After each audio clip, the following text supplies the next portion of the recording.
Hey everyone, this is the Pride and Joy. This is the Copper Devil XS650. I have no idea what year it is. I'd have to look at the title. Somewhere between a 76, 78 Yamaha XS650. It is a custom drop seat hardtail that I built. This is actually just a project bike, show bike that I've been building for almost 2 years now. It's been kind of a back burner project, but it's done, and I just wanted to do a little video on it, show you guys. Walk around a little bit, show you some of the stuff on it.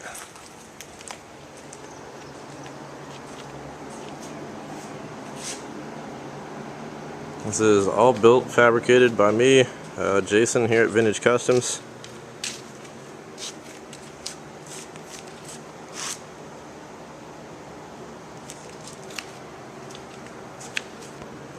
It's been raked out pretty heavy. They're mid-80s Suzuki forks.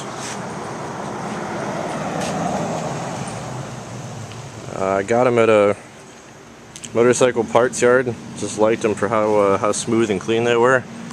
Nothing has been done to them, like they haven't been shaved down or anything. These are just straight up stock forks. It's also a 21-inch Suzuki front wheel, some kind of enduro front wheel, drum brake. Got a nice new modern tire on it. Bars are custom fabricated by me. They actually use the stock 650 mounts, but mount from underneath. All new levers, cables, little 5 1/4 headlight.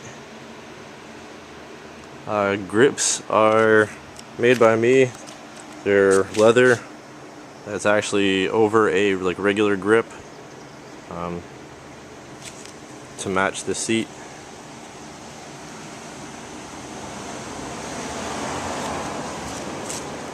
Tank is mini Mustang. I think it's like 3.3, 3.5 gallon.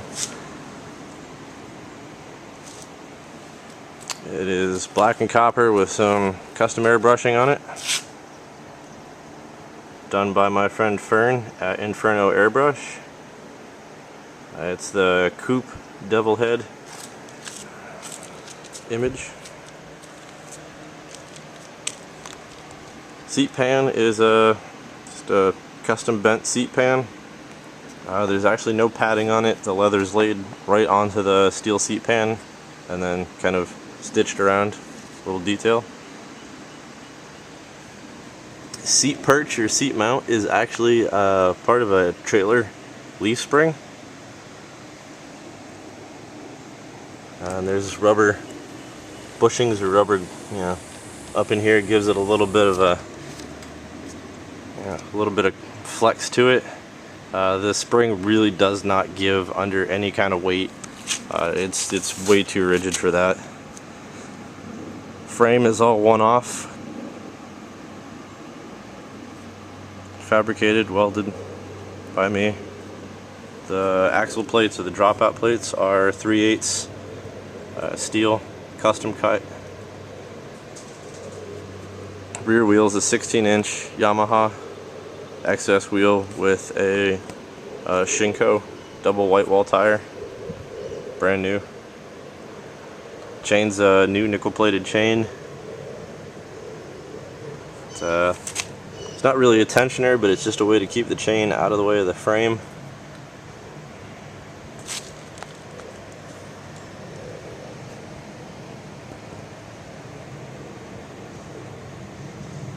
Motor has been all rebuilt.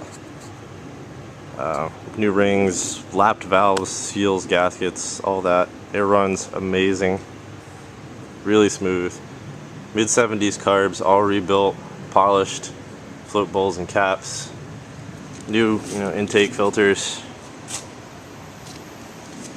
Everything's been high polished on it. The headers are custom made, what I call devil horn pipes, and wrapped with a copper colored fiberglass wrap. They sound really good, not nearly as loud as you'd expect.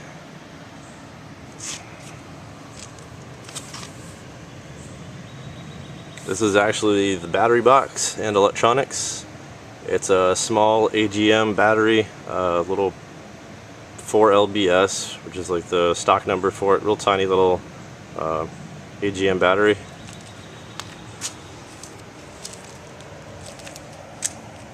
Rear fender is a real copper fender by 7 Metal West from Lowbrow Customs.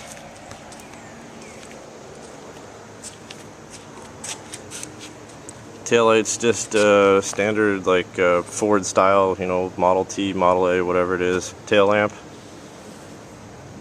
License plate bracket. Yes, the rear brake is a handbrake. Like I said, this is, well, I guess I should say this is basically a show bike. Not a bike I'd recommend for a lot of highway usage. Wasn't intended for any kind of really like regular high usage. Due to things like the handbrake, the way the chain's routed, the front brake, it's a drum brake. It slows you down, but it does not stop you. Yeah, this is just something to basically showcase the work from Vintage Customs. It's a great little bike. It's just something I cruise around in, not something I try to get on the throttle real hard and try to do any kind of launch in or anything, you know.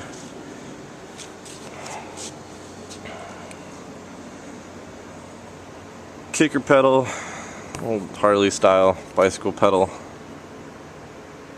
Side case, all the Yamaha has been filled in, welded in and ground out. I got a set of copper brass knuckles on there. They're bonded to the case, like they're not coming off.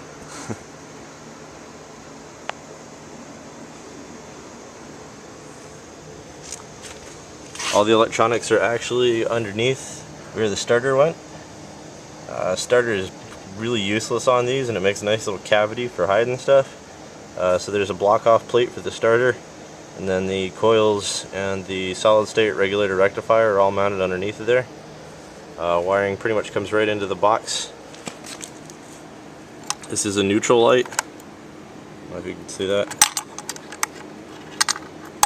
that. First position is ignition. Second position will be taillight, headlight.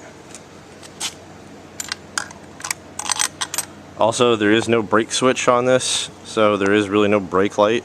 The brake light is there, but it's not attached to anything, because basically there's no switch attached to this and no switch attached to the lever up front for the drum brake, so not really street friendly with that either. Taillight does work, headlight does work, but there is no sort of brake switch for it to indicate that you're going to be stopping.